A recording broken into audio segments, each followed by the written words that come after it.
Cantone a grandi passi verso una nuova edizione del Carchinos.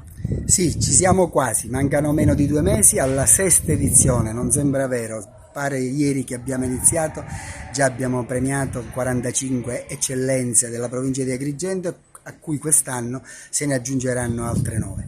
Anche quest'anno ci accingiamo con l'apporto del comitato scientifico a premiare le vere eccellenze del territorio. Questo vorrei ricordare che è nato come premio sano, scevro da ogni condizionamento, da ogni influenza.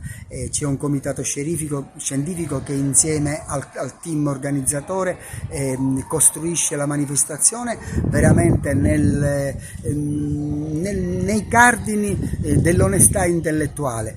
Quindi praticamente anche quest'anno ci saranno 9 eccellenze della nostra provincia che porteranno alto, che hanno già portato alto il nome di Agrigento.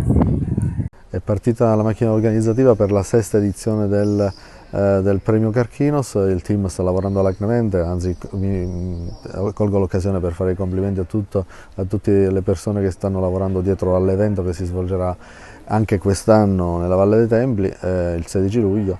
E sono particolarmente contento perché anche quest'anno nomi d'eccellenza sono stati scelti dal comitato tecnico scientifico e manterranno alto il livello di questo evento.